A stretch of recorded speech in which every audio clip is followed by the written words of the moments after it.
大家好，欢迎来到听书学史。今天我要给大家介绍由内海聪所著的《医生的无压力饮食》这本书。本书的作者内海聪医生一直在揭露食品产业和医疗产业的虚假，以及食品添加剂和辐射等社会毒素。他也彻底论述了现代饮食中存在的社会毒素。我们每天都被许多毒素包围，导致越来越多的人身体健康恶化。本书揭示了饮食中的谎言，并为我们提供了应当采取什么样饮食的建议。今天视频的内容包括以下3个部分：第一，讨论身边可怕的兴奋剂；第二，讲解绝对不能吃的食品；第三，则从排除最糟糕的情况开始讲解。首先是第一部分，讨论身边可怕的兴奋剂。有一件必须明确的事情，就是不要1天3餐。对于关注这个频道的朋友们来说，这可能已经不陌生了，但实际上，1天3餐是各种疾病的根源。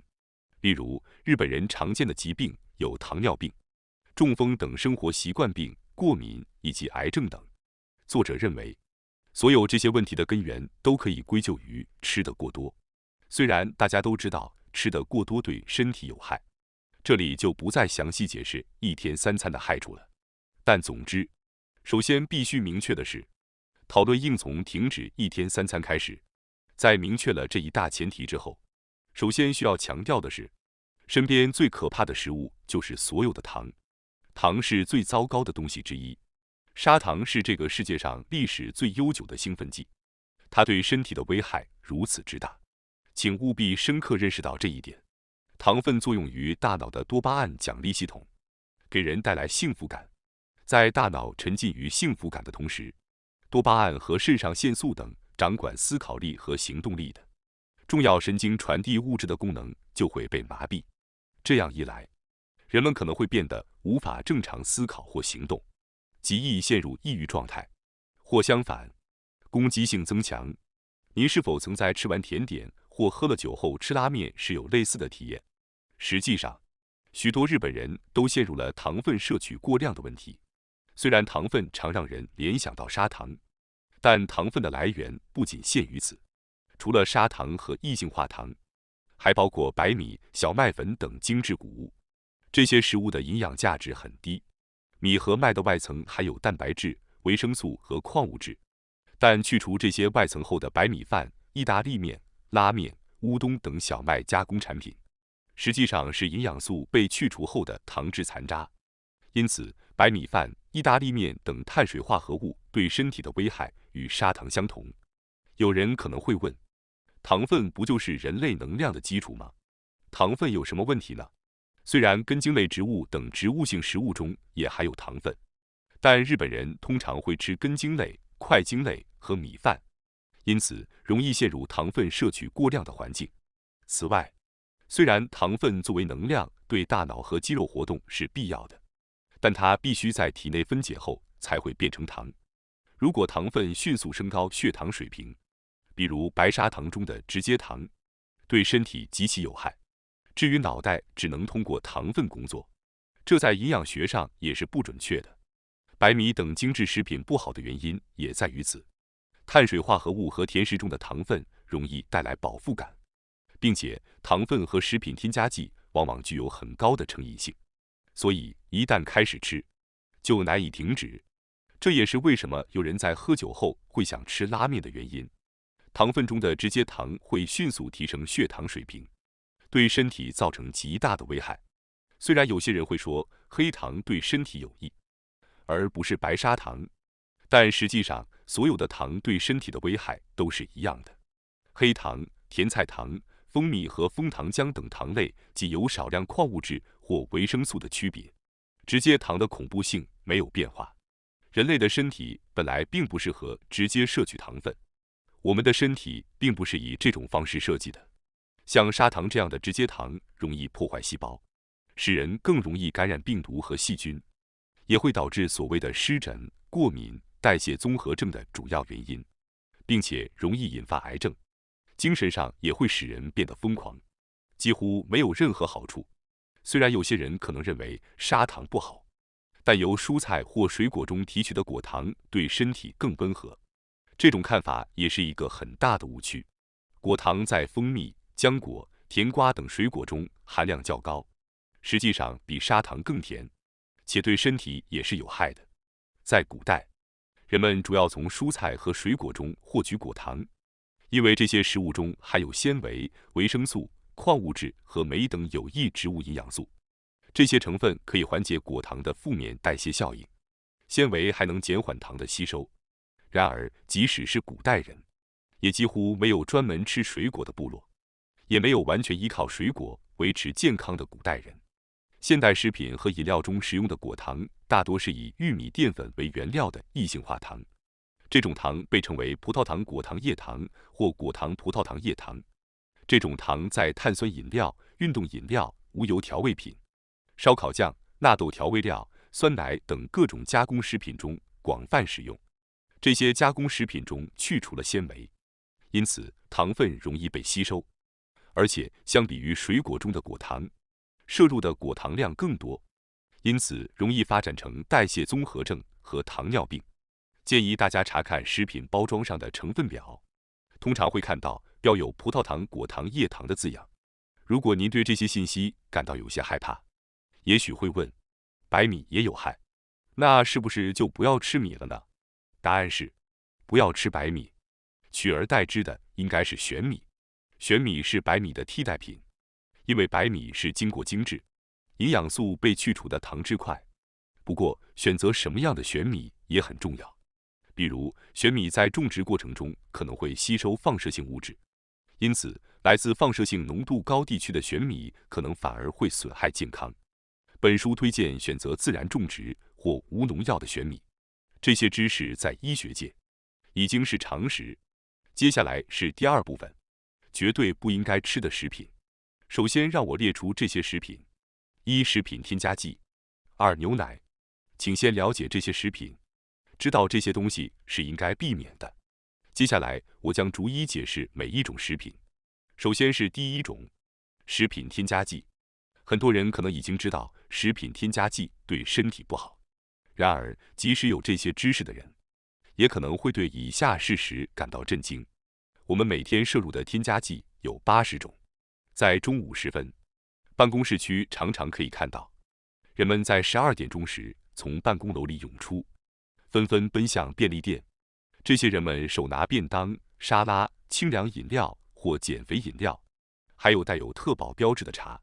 作者认为，如果您每天都在排队买这些东西，并且希望健康长寿，那么现在就应该重新审视您的饮食习惯。让我们来看看我们日常摄入的食品中含有哪些成分。首先，请大声读出便当的成分表。当你阅读这些成分表时，你会发现列出了大量的食品添加剂名称，这是非常恐怖的。其中大多数是石油精炼产品。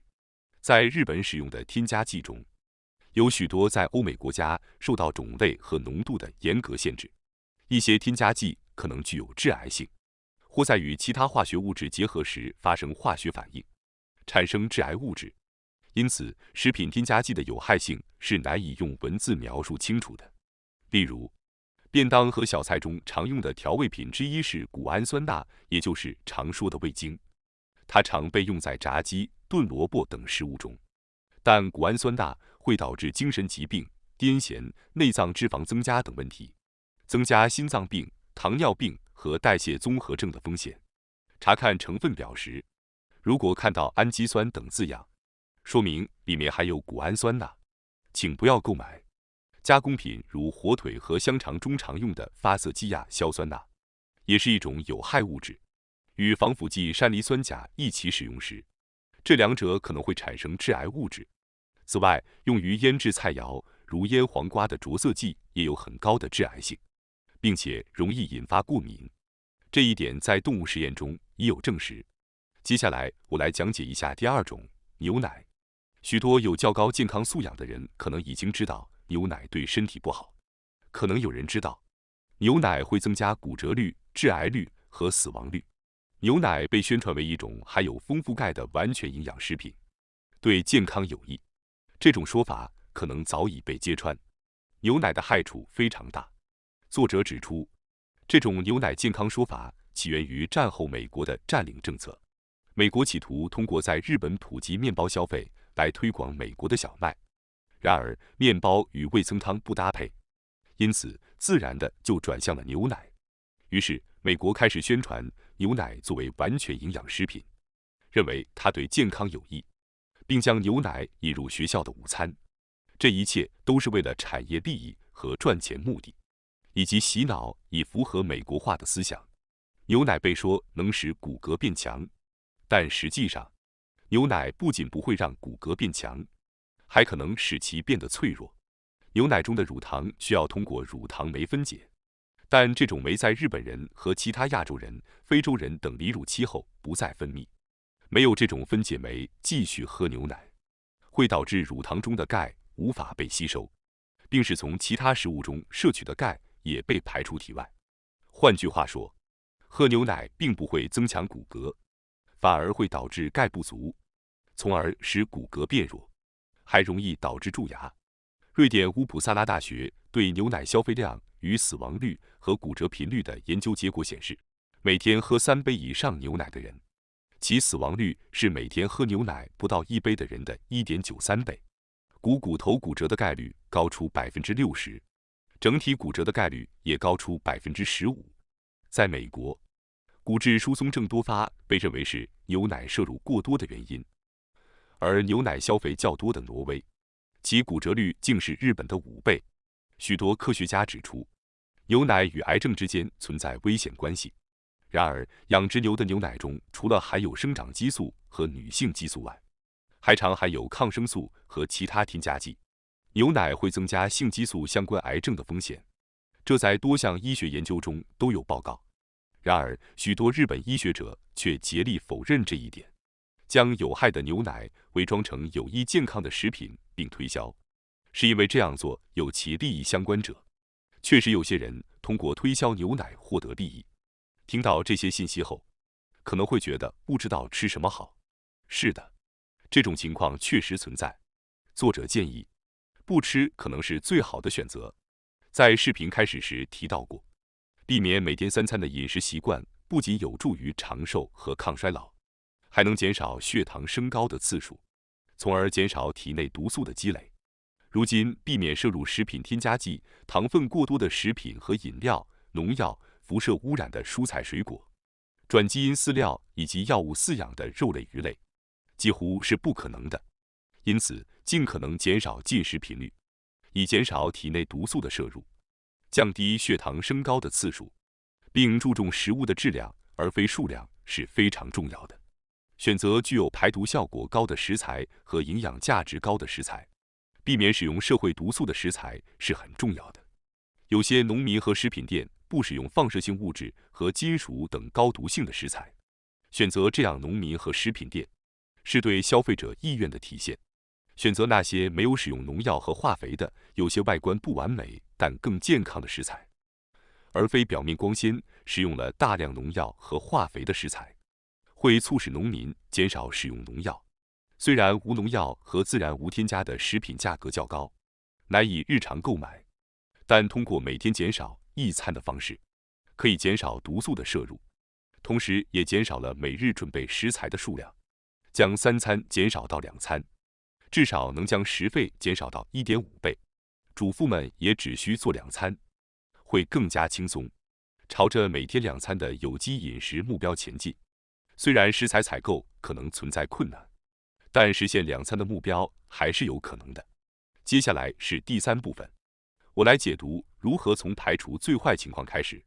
对于听到这些内容而感到困惑的朋友们，作者有一个建议，那就是从排除最坏情况开始。作者指出，有些人把健康视为唯一重要的事情，以至于对营养和毒素极端关注，甚至到了为了健康即使死也无所谓的地步。这种生活方式是错误的。作者认为，这样的人的生活往往充满焦虑，而且外表也显得没有活力，看起来不健康。实际上，饮食应该是一件愉快的事情，而且在这个世界上，完全避免体内的毒素是不可能的。因此，作者建议不必追求完美，而应从排除最坏情况开始，保持这种思维方式，例如限制每天的餐数最多为2餐，不使用糖类，不在外食时选择美国牛肉、巴西鸡肉和乳制品，不吃甜食，不吃过多油炸食物，不去连锁餐厅，不单一摄入碳水化合物等，这些都是可以立刻做到的。相比于为了健康而购买新的东西，排除最坏情况的方式更为简单。在社会毒素无处不在的情况下，即使您尽力去避免，也很难完全避开所有毒素。作者认为，如果想要做到100%控制毒素，除了关注日常食材，还需要有改变社会的决心和行动。重新审视饮食不仅仅是改变饮食习惯，而是重新思考生活方式，选择什么食物如何食用，是对生活方式的一种重新思考。作者还希望家长们能增加为孩子制作手工食品的努力，尽管这可能带来一些麻烦，但对于孩子的健康是有益的。安全又美味的料理并不需要花费很多钱，因为手工制作可以降低成本，将餐数减少到2餐也能节省开支。关注饮食安全可以减少医疗费用。此外，重视饮食和家庭交流等方面可以让生活更加丰富，提升沟通能力，从而改善工作表现，甚至更容易取得成功。饮食不仅仅是为了填饱肚子，它还涉及到许多其他方面。希望大家能重新认识到这一点。按照作者的建议，首先从排除最坏情况开始可能会比较好。例如，可以从停止摄入糖分或避免含有食品添加剂的便利店便当开始，逐步去除这些最糟糕的习惯。做到这一点之后，再逐渐加入对身体有益的食材，这也是非常重要的。希望大家都能拥有健康的身体。最后，我想通知大家一下，我们还有一个新频道学识 Plus， 该频道将每天提供更为精简的视频内容，并增加有关论文等相关有益知识的解说。如果您感兴趣的话，请通过概要栏中的链接进行查看并订阅。感谢大家收看今天的节目。如果你喜欢我们分享的内容，记得点赞、订阅并开启小铃铛通知，第一时间获取我们的更新。在下次的节目中，我们将继续为大家分享更多有益的书籍。再次感谢大家的支持，我们下期再见。